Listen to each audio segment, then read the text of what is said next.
conversar respecto de las enfermedades respiratorias de invierno, doctor. Hay mucha complicación hoy día respecto de las UCI pediátricas y la congestión que se está generando en términos nacionales. Preocupa también, por supuesto, lo que ocurre en la región, pero partamos un poquito hablando respecto de la realidad epidemiológica que tenemos hoy día respecto de las enfermedades respiratorias de invierno que igualmente están causando estragos. Yo no me recuerdo en años previos, bueno, antes de la pandemia, que tuviésemos tanto problema con el sincicial. Me recuerdo haber estado en la universidad cuando el sincicial generaba bastantes problemas, pero hoy día estamos como volviendo en esa línea y teniendo también paralelamente, por supuesto, al COVID-19. Sí, bueno, efectivamente, en este momento hay una alta tasa de incidencia de cuadros respiratorios en general y especialmente por virus sincicial respiratoria, lo cual se suma, como usted dice, todo el tema COVID. Eh, Se ha observado también esto mismo en otros países, digamos, a nivel de la infancia, el rebrote importante del virus sincicial respiratorio que tradicionalmente tiene una relación con el periodo invernal, pero en otros países, incluso en Europa, no se dio tanto esa correlación. Así que, claro, hay una alta demanda, lo cual ha saturado no solo las urgencias y las consultas ambulatorias, sino que también, como usted menciona, las salas de hospitalización, tanto de camas medias o básicas como también de las UCI, y eso es a nivel nacional. Y precisamente por este motivo, como afectan fundamentalmente a la población pediátrica, es que el gobierno se vio obligado a tomar la decisión de adelantar y prolongar las vacaciones de invierno para tratar de disminuir el contagio que se da justamente a nivel de los establecimientos educacionales. Así que en este momento hay una sobrecarga importante que ha tenido consecuencias bastante serias en algunos casos por la falta de camas críticas. ¿No? Sí, Es un tema bastante complejo. claro, doctor, sería importante poder guiar también a quienes comparten a esta hora a través de las señales de la radio San Bartolomé, también a través de nuestro Facebook Live, para poder identificar, porque hoy día con lo que vivimos con el COVID-19, con el virus sincicial, el adenovirus, el tema de la influenza, la gente se confunde y se congestiona, por supuesto, las urgencias, pero sería bueno que la gente sepa identificar de buena forma en qué momento acudir a un servicio de urgencia, idealmente que sea la atención primaria, urgencia, que es la puerta de entrada, se supone, a la salud, pero cómo poder guiar también y que los padres, madres, tutores puedan identificar de buena manera cuando se trata de un real peligro. Sí, en realidad esa pregunta es bien importante porque a raíz de justamente del COVID hay muchas mamás que hacen todo lo posible por evitar consultar y a veces se les pasa la mano y llegan pacientes en muy malas condiciones porque se demoró demasiado la consulta. Y por otro lado está el otro extremo que algunos padres se asustan mucho y con síntomas menores acuden también a los servicios de urgencia y finalmente se termina colapsando. Yo creo que lo importante es, primero que nada, tratar de prevenir, obviamente, ¿no es cierto? Prevenir los cuadros respiratorios.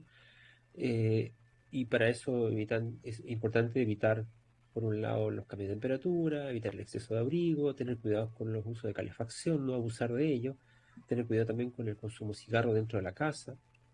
Eso es como un primer elemento. Y por otro lado, si alguno de los niños o personas de la casa está con un cuadro respiratorio, usar la mascarilla dentro de la casa en lo posible para evitar contagiarse. Ahora, ¿cuándo preocuparse? Cuando se ve un niño muy decaído, con dificultad respiratoria, con un quejido que se manifiesta al momento de respirar, con dificultad respiratoria, eh, y que puede tener fiebre importante, que no responde al uso habitual de los medicamentos como el paracetamol. En esos casos es obligado consultar, es obligatorio consultar oportunamente. Ahora, si el niño solamente está un poquito decaído, tiene un poquito de fiebre, lo ideal es manejar eso simplemente en la casa, reposo, líquido abundante, paracetamol si es necesario, y esperar un poco a ver qué pasa. Muchas veces los cuadros quedan en eso y no requieren ningún otro manejo. Así es que hay que evitar los extremos, no consultar muy precozmente y tampoco muy tardíamente. Por lo tanto, un niño que esté muy decaído, que no está con su conducta habitual, que no recibe la alimentación, no toma líquido y sobre todo que tiene dificultad respiratoria asociada a fiebre, ese niño debe consultar. Doctor, ¿y qué pasa con los lactantes, por ejemplo, quizás de 3, 6 meses? Ellos igual, digamos, ellos también están expuestos y muchas veces estos niños son contagiados por sus hermanos mayores adultos que, claro, con todo su cariño les dan besos, se acercan a ellos y le transmiten los virus. A veces el adulto puede tener una sintomatología muy banal, muy leve, y piensa que no le va a pasar nada al niño, pero justamente un recién nacido, hemos tenido niños hasta de 4 días contagiados con virus respiratorio, por lo tanto, ¿dónde se contagió? Obviamente se contagió en la casa con un hermanito que está feliz que llegara y le dio besitos, pero estaba resfriado. Entonces, evidentemente que esto vale para todas las edades, incluyendo los recién nacidos que acaban de salir de la maternidad y que llegan a su casa y todo el mundo es feliz, quiere conocerlos y quiere darle besos y hacerle todos los cariños. Doctor, y respecto también de cuál es el virus que hoy día está más presente en términos de estos virus respiratorios o las enfermedades respiratorias de invierno, ¿es el sincicial el que está más complejo? Ah, Porque el son varios los de sincicial. la temporada, digamos. Son varios los de temporada, pero finalmente el virus respiratorio y el metanovirus son dos virus que están muy frecuentes. El más severo, el que puede llegar a provocar muerte de pacientes pequeños, es el virus respiratorio. ¿Cómo estamos a Así que nivel en regional respecto del virus sincicial, doctor? justamente estamos en un momento en que hay un pico importante de consulta y de demanda de cama y de pacientes hospitalizados en UCI, inclusive por patología respiratoria de los virus de este momento. Así que estamos en un momento crítico, el frío ha contribuido bastante a eso y esperamos que ahora que que empiecen las vacaciones puedan disminuir los contagios. Claro, se ha generado bastante polémica respecto del anuncio que hace el gobierno, porque claro, se habla inicialmente de aumentar las vacaciones, pero finalmente es un receso para poder bajar la carga viral que tenemos hoy presente, digamos. Claro, lamentablemente es una medida que se ha usado en otras ocasiones, o sea, esto no es nuevo, en años anteriores se habían adelantado las vacaciones. Esta medida ahora está la comunidad un poquito más sensible, por eso reacciona más, pero esto se había usado previamente y es una medida que claramente influye positivamente en disminuir el riesgo de contagio. Doctor, ¿cuáles son las recomendaciones que podemos entregar a la familia en términos de cuidar más a los niños? Usted lo decía, de abrigarlos bastante, evitar los cambios bruscos, evitar también, por supuesto, que se expongan a mucho rato, por ejemplo, a las estufas, estos cambios también que son bastante bruscos. Claro, y sobre todo evitar el contacto con personas resfriadas, con otras personas adultas o niños que tengan cuadro respiratorio en lo posible, hay que ser responsable y tratar de evitar el contacto y si es dentro de la casa, ojalá uno como adulto pueda usar una mascarilla aunque esté dentro de la casa para evitar contagiar a los niños. Entonces es importante tener un cierto grado de responsabilidad. Yo creo que eso es lo esencial, no olvidar que como hemos visto ya con el COVID, el tema del lavado de manos frecuente y el uso de mascarillas siguen siendo una medida muy clave en el término de poder disminuir los contagios hacia otros pacientes, tanto adultos como niños. Sí, Ahora, las personas que también recordar, ya yendo a los adultos, recordar que es muy importante que no dejen, no se relajen y cumplan con su esquema de vacunación aquellas personas que requieren la influenza o también el COVID para que actualice y tenga todas sus dosis al día, digamos, ¿ya? Eso es súper importante también.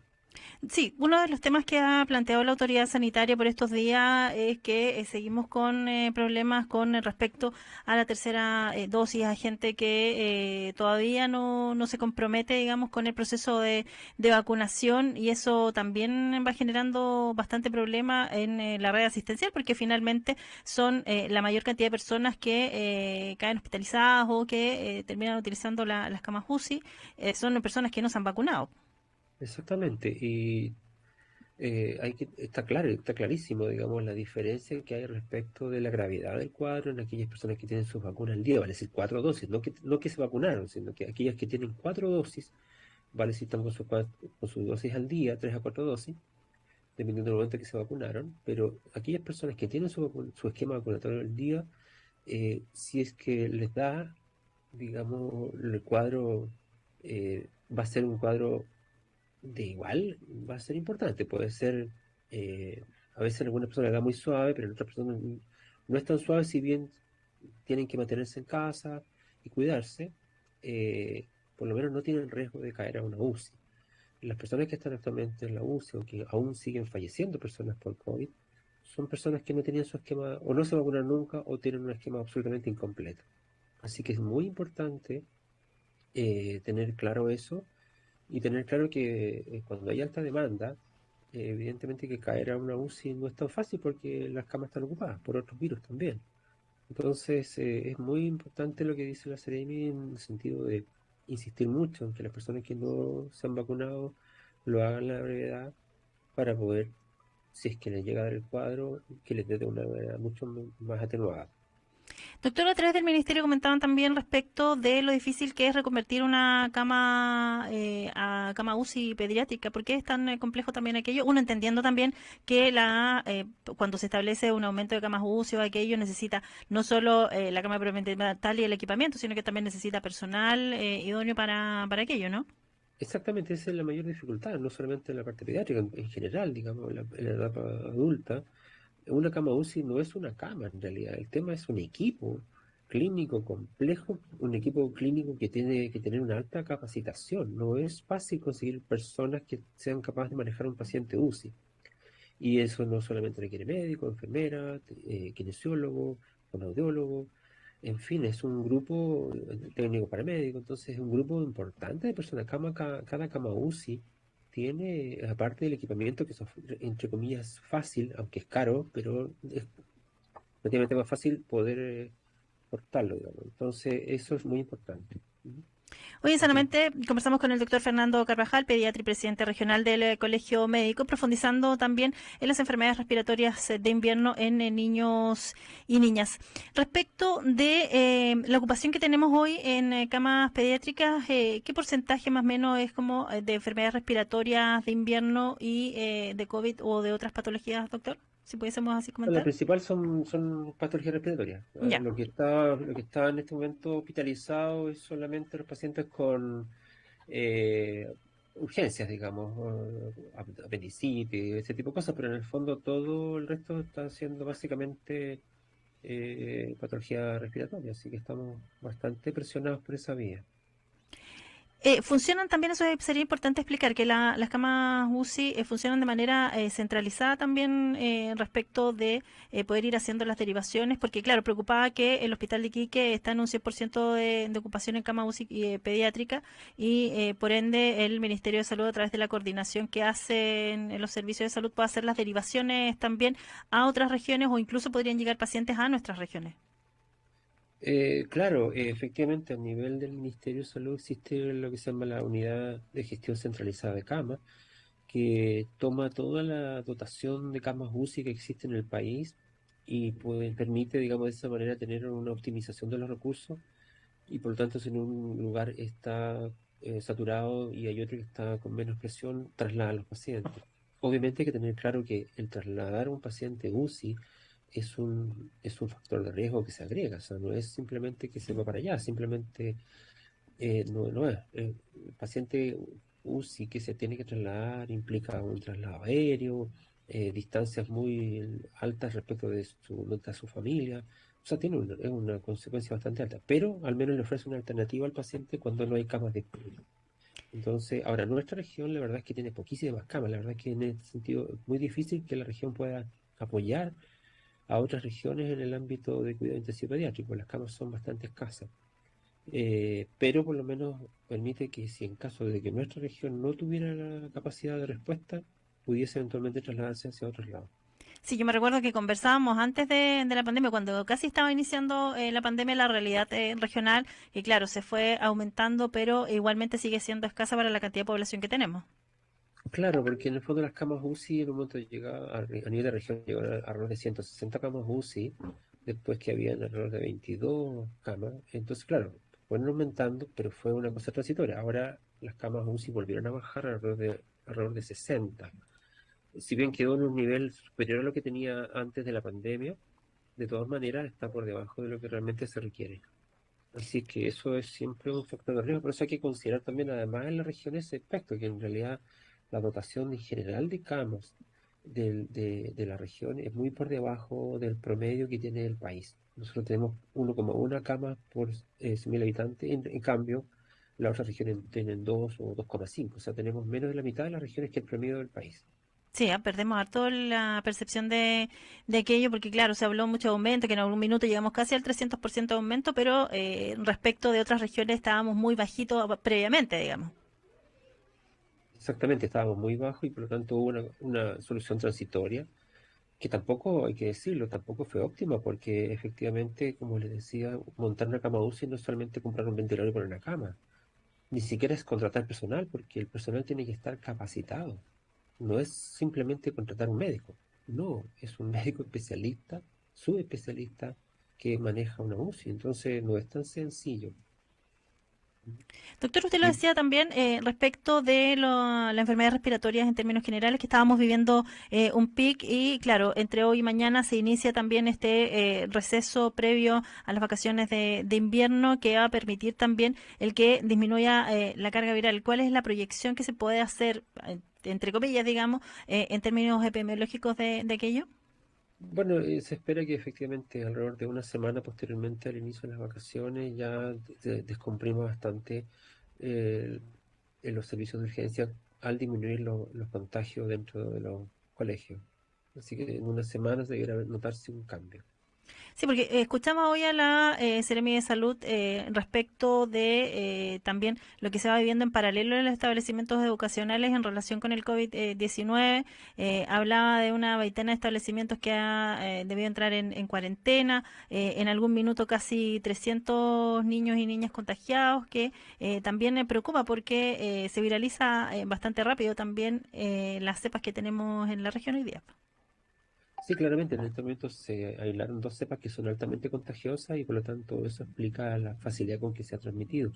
Además que inevitablemente en los colegios los estudiantes son pequeños, por lo tanto la mantención de las normas de autocuidado siempre se van a relajar, el uso de la mascarilla en los recreos debe ser mínimo, el contacto cercano al estar sentado al lado de un compañero codo con codo, obviamente que el distanciamiento físico no se cumple, por lo tanto, evidentemente que la factibilidad que los niños se contagien es muy alta. Y eso ha ocurrido, por eso es que finalmente se vio que hay muchos colegios que tuviesen que suspender su clase completamente. Esperamos que ahora obviamente eso disminuya. Doctor, lo decíamos también que la autoridad lo que ha planteado es que es un receso, no vacaciones, que idealmente esta semana cuidemos a nuestros niños y niñas y en ese sentido, ¿cuál es el llamado que podemos hacer de su parte como pediatra y también como parte del colegio médico? Bueno, yo creo que lo primero es que hay que tomar conciencia de esto, de la situación que estamos viviendo, porque efectivamente es interesante la observación respecto a si es receso o vacaciones. Porque claro, la tendencia natural ahora es decir, que bueno, no hay clase, por lo tanto hagamos fiestas, juntémonos, vamos de viaje, etcétera. O sea, de alguna manera un relajo enorme de las medidas de autocuidado. Entonces, yo creo que lo esencial es tomar en serio lo que dice la autoridad, entendiendo que esto es un receso y que ojalá se mantengan las medidas tanto a nivel familiar como en términos de amistades. Claro, doctor, y respecto del proceso de vacunación hoy día con el COVID-19, hay muchos padres, madres, tutores que siguen siendo muy reticentes respecto de la vacunación, pese a que sus hijos estarían, digamos, habilitados para poder hacerlo porque no tienen ninguna otra contraindicación. En ese sentido, ¿cuál es la percepción que tienen ustedes? Eso claramente que a esta altura ya esos temores deben haberse disipado en realidad. Ya ha habido tal cantidad de niños que se han vacunado a nivel nacional e internacional que no hay ninguna razón que justifique tener temores respecto a los efectos que puede tener sobre ellos. Entonces yo creo que hay que estar tranquilos, no debiera por qué tener temores en ese momento. Sí, y respecto también de cómo ha funcionado la red asistencial en términos generales para poder abordar también este pic que se está viviendo hoy día, porque claro, la gente, sobre todo en nuestra región, prefiere ir a urgencias al hospital de La Serena, al hospital de Coquimbo, a los hospitales en términos generales, pese a poder acudir quizás a su centro asistencial que está mucho más cercano, que hoy día tiene también los profesionales de las salas IRA, ERA, que se aumentan también la cantidad de personal disponible o profesionales para poder abordar estas patologías también. Bueno, y yo creo que es importante que ojalá la población acuda al centro de salud más cercano y evite las aglomeraciones, porque en la medida que todos van a la urgencia de los hospitales, lo que se encuentra es una sala de espera absolutamente atiborrada de gente y donde quizás aumenta más el riesgo de contagio que de tratamiento. Entonces, es muy importante tratar de evitar las consultas innecesarias y si consulta, ojalá lo haga en primer momento en su centro de salud más cercano, donde evidentemente hay menos riesgo de contagio por el hacinamiento. Los servicios de urgencia están totalmente saturados y además están con pacientes mucho más graves, por lo tanto, probablemente su tiempo de espera para llegar a la atención propiamente tal puede ser muy largo. Y en ese periodo lo único que hace es arriesgar nuevos contagios.